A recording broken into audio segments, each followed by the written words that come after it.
From Wish TV and the All Indiana Podcast Network, this is the News 8 Daily 8 Podcast, a Wish TV News 8 update.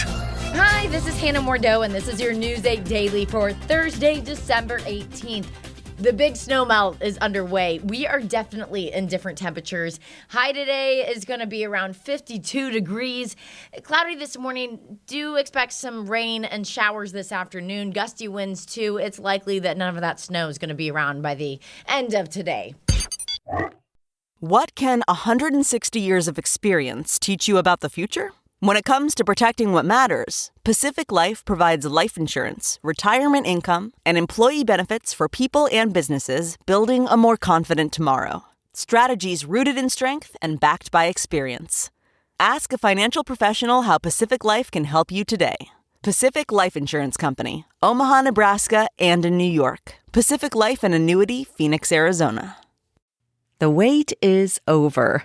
Dive into Audible's most anticipated collection, The Best of 2025, featuring top audiobooks, podcasts, and originals across all genres. Our editors have carefully curated this year's must-listens, from brilliant hidden gems to the buzziest new releases. Every title in this collection has earned its spot. This is your go-to for the absolute best in 2025 audio entertainment. Whether you love thrillers, romance, or nonfiction, your next favorite listen awaits. Discover why there's more to imagine when you listen at audible.com/bestoftheyear.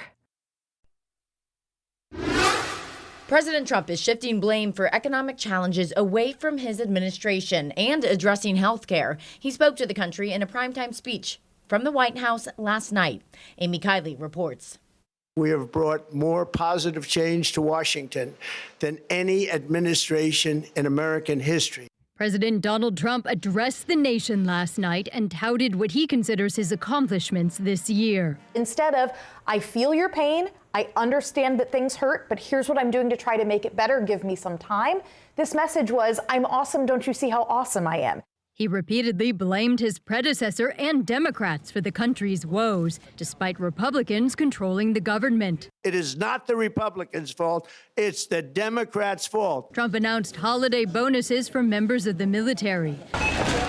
He addressed affordability concerns by claiming prices were down. Consumer Price Index reports have shown a recent increase. Prices have not, in fact, fallen according to the broadest measure of the inflation rate. Trump also spoke about health care, as average Obamacare premiums are set to more than double. He reiterated an idea that does not extend related subsidies. The money should go to the people, that's you, so they can buy their own health insurance. The president closed by expressing his hopes for the new year.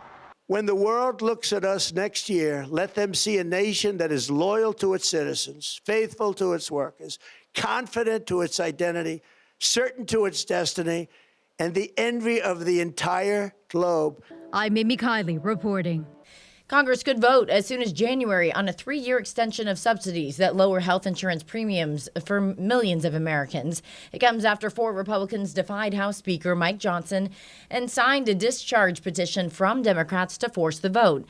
The enhanced tax credits to lower premiums for people getting coverage through the Affordable Care Act expires at the end of the year. That means those premiums will skyrocket on January 1st. The Republican majority in the House could not agree on a specific plan to extend the subsidies. Wish TV is your education station. A state-backed task force has voted to radically change how schools in Indianapolis are governed. The Indianapolis Local Education Alliance voted 8-1 last night in favor of several recommendations. One would create a new board to oversee Indianapolis public schools and the city's charter schools. It ends the oversight of the current elected IPS board, and half of the new 18-member panel would be appointed by the mayor. IPS Superintendent Alicia Johnson says that she is troubled by that part of the plan, but supports other changes she says are needed.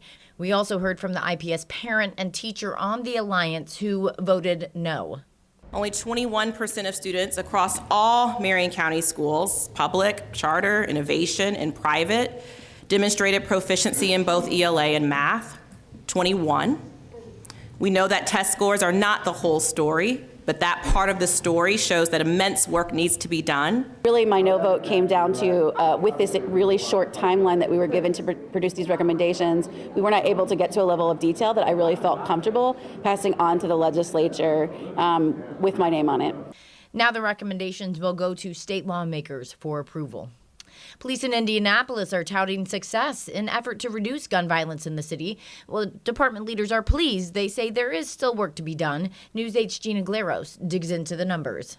Gun violence in our newscasts, the arrests, and now IMPD is highlighting the work behind the scenes for 2025. Its Criminal Investigations Division solved more than 47% of its 2025 homicide cases and more than 80% overall cases from prior years. That has been the highest since I've been in the seat. We've seen a gradual for the past 3 years. Deputy Chief Kendall Adams heads up the Criminal Investigations Division. And we've seen our numbers of shootings go down, both fatal and non-fatal. Indy has seen nearly 100 fewer victims of non-fatal shootings compared to last year. IMPD has solved 31% of its non-fatal shootings. Nearly 7,000 Crime Stopper tips resulted in close to 150 arrests.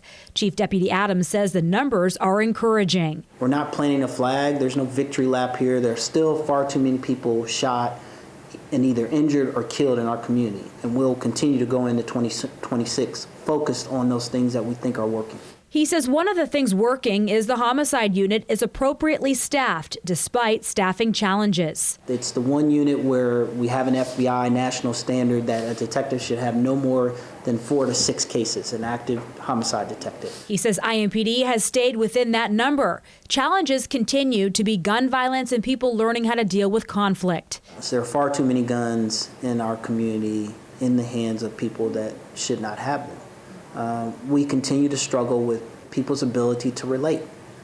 There are far too many people that are shot and either injured or killed for frivolous matters. IMPD says it will continue to rely on the public and community partners to keep violent crime down. But I'm most encouraged by our community. I think they continue to come forward. They continue to answer the call. They continue to tell us information, and I look for 2026 to be much of the same. I'm Gina Galeros for Wish TV and WishTV.com. Wish TV is working with community leaders to help curb youth violence and provide resources to the community through our YATVAC initiative. That stands for Youth Alternatives to Violence and Crime. You can go to our website right now to the YATVAC page. It's a place where you, your kids, and your family can find information on food, housing, and other resources. Your statewide news network covers Gary, where police and city leaders say violent crime is down this year. Police say Gary saw nearly a 23% reduction in non-deadly shootings and a 36% decline in homicides. The mayor of Gary, Eddie Melton, says, well, our work is far from over. These numbers signal a new chapter of peace and stability for our families and neighborhoods. Governor Mike Braun says he is ready to work with Chicago Bears to build a new stadium for the team here in Indiana. Yesterday, the Bears president and CEO Kevin Warren posted an open letter on the team's website saying they would be expanding its search for a location to build a new stadium in Northwest Indiana. So far, the Bears have not been able to strike a deal for a stadium in Illinois. Following that letter, Governor Braun posted on social media, the Chicago Bears recognize Indiana's pro-business climate, and I am ready to work with them to build a new stadium in Northwest Indiana. The move would deliver a major economic boost, create jobs, and bring another premier NFL franchise to the Hoosier State. Let's get it done. Other state news now, nearly 200 early child care facilities in Indiana have closed since August. Child care advocates say dozens of them were forced to shut down because of cuts to child care vouchers. News 8's Garrett Berquist takes us to a Northeast Side facility. Close to 200 kids attended Adventure Academy at the start of this year. Now those classrooms sit empty because staff could not afford to keep the doors open. John Farley is 16 months old. Until last Friday, he shared this room with kids his age. He, by 8 months, was able to use sign language to ask for milk. Now he currently can ask for his food. He can ask for more food, all without being verbal. It's all signs, and that was due to the teachers.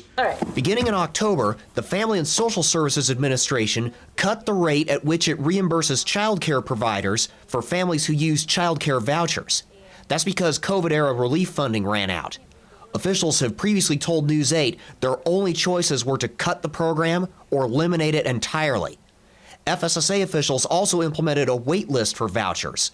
And they announced this fall there will be no new vouchers until at least 2027. Too many families dropped out for Adventure Academy to pay its bills. Our numbers were at 50%, so it doesn't matter whether it's private pay or CCDF. If our enrollment is down around 50%, we just don't have enough income to pay our static bills. According to the Indiana Association for the Education of Young Children, nearly 200 childcare programs closed statewide between mid-August and the end of November.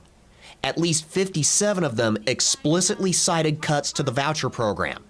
The association says not only does that take parents out of the workforce, it also hurts children's development. Low-income families, when they take their child to high-quality programs, we are impacting the learning experience of that child and getting them ready for kindergarten and third grade, and then they will graduate from high school, and them themselves will become that part of the cycle of great economic development. Besides the children, Lisa had to lay off her 34 employees, including Chris. I loved what I did. I loved helping the kids, helping them learn. I had to think about what I was going to do next with him. With all the cuts to funding and all of this, it was worrisome to go to another daycare. Some of these families have been with us for 7-8 years, and it's very sad. It's like saying goodbye to family, and it's Adventure Academy's a child of mine that I've now had to shut the doors and move on from, and I don't know how to do that. Farley says he's a stay-at-home dad for now. He's relying on his wife's income. But he says he and his wife plan to move out of Indiana. If they're willing to make that cut, it just shows the attitude I think they have towards children's development. Bills have been filed for this legislative session to expand voucher eligibility and to redirect funding from other services to childcare and to On My Way pre-K, but that legislation faces an uphill climb in a non-budget year. I'm Garrett Bergquist for Wish TV and WishTV.com. Martin University students and alumni say they still hope to save the state's only predominantly black institution of higher education. News 8's Malia Van Ostrin tells us they are calling for new leadership after the school paused operations and fired its entire staff. Members of Martin University's Alumni Association say they weren't just blindsided by the school's financial crisis, they were shut out. Now they're calling for leadership changes and say accountability could be the key to saving the university they call home. We're going to start from the top, and we're going down, because our other board members, they're not safe either, because answers must be given to us. We have students, we have faculty, we have staff that are now looking for answers. For many, the fight is deeply personal. The school has served generations of students, offering access to higher education for those who say they may not have had it otherwise. As of right now, we are Martin University. We are Martin University. This school will not close. This university will go on the way the founder wanted to do. Doesn't seem to be taking into consideration the importance of establishing viable access to education from the cradle to senior citizenship. At the center of their concerns is a call for the resignations of Board of Trustees Chair Joseph Perkins. Alumni say leadership changes could help rebuild trust and create a path forward to keep the university's doors open. Martin University responded with a statement saying Perkins is a volunteer on the Board of Trustees. He serves at the board's discretion. It was the board that decided to pause the university's operations based on financial and student enrollment challenges, as previously announced. Casby Williams is a current student and says the school has told him it would be in his best interest to transfer. He has 2 classes to go before a May graduation, and he was to graduate with honors. The only problem with that is that most schools require you to maintain this resident requirement of like 30 credit hours. And so if I do that, that means I have to push my graduation date back further. Alumni say they're not giving up. Multiple members say they have offered to teach for free just to keep the school's doors open. They said they were told no. McGill says the school has historically relied on recruitment and fundraising to stay in operation. As far as the financial wise, that's one thing we'll be looking into also. But we as far as enrollment wise, we was told we met our numbers. Alumni said although all staff was recently terminated, they're optimistic classes will still begin for the spring semester. Martin University said in their statement they are also looking for ways to continue providing education to an underrepresented population. In studio, I'm Leah Van Ostrand for Wish TV and WishTV.com. Wish TV is your education station. At 7:30 this morning, you will see our team surprise this month's Golden Apple Award winner. She's not actually a teacher. She's an IPS social worker, but she also does so much more. In fact, we featured one of her after-school programs right here on Wish TV over the summer because she is quite literally keeping kids safe and off the streets. Class, 1 minute to make it to your 2B class. At Shortridge High School, students and staff will tell you it's nothing short of a miracle that a certain social worker works here. It definitely makes the school feel like home. She makes us feel valued and safe. It's undescribable, basically. It just takes that extra step to make us feel so heard and seen and valued. It's just amazing. Something you're grateful for. She makes me feel heard and seen. She makes us feel comfortable to where you could talk to her about anything, and she always knows the right things to say. Doing a club, this is like a get-to-know you game. The epitome of kindness. I don't think there's any other words that could describe her better. She has built up this safe space for us to feel comfortable to share back, that love and that kindness. She makes students feel seen and heard and, valued. These students are talking about our Golden Apple Award winner. Phones versus having your cell phones in class. Her devotion to young people goes far beyond the bounds of her job description, which is hard enough. Daily, she works with students to solve emotional and physical needs, tackling homelessness, pregnancies, loss, conflict, all while encouraging kids to help each other. Really strives to do her best to encourage students to be servant leaders, and what that means is leaders that not only lead, but leaders that lead through caring for others, giving back to others, and overall just sacrificing for others for the better good. She does this by leading as an example. She's the key club advisor, giving back with a community food pantry and clothing drive. She runs culture and climate at the school, creating a positive environment. She leads girls group to help young women support each other. And after losing 3 of her students to gun violence, she created the SHINE Project, which stands for Safety, Health, Inclusion, and Nurturing Environment. We featured her work this summer on Wish TV. That they need a safe place to be. Not just mentoring them and helping them through hardships, but holding space for their pain. Linda Timmy is also a social worker here and says our winner has transformed the school over the past 5 years. She goes so far beyond her daily job as a school social worker. And that she's making real change in the community as an advocate at the City County Council and State House. But they need hope, believe in themselves, and reasonable pathways to success. That's the thing. The job is hard enough. And the fact that she has the energy and passion, it's humbling for me to work alongside her. She puts them first. Sergeant Retha Bigby says in her 26 years as a school police officer, this educator stands out. The extra that she does for the students and her willingness to do it at any time. You nominated her for the Wish TV Golden Apple Award. How come? She does a lot for the students. If they want to do something, she's here. If they want to do karaoke in the courtyard, she's here. If they want to play board games in the cafeteria, she's here. They want to go to the legislator and speak, she's there to take them. She does everything.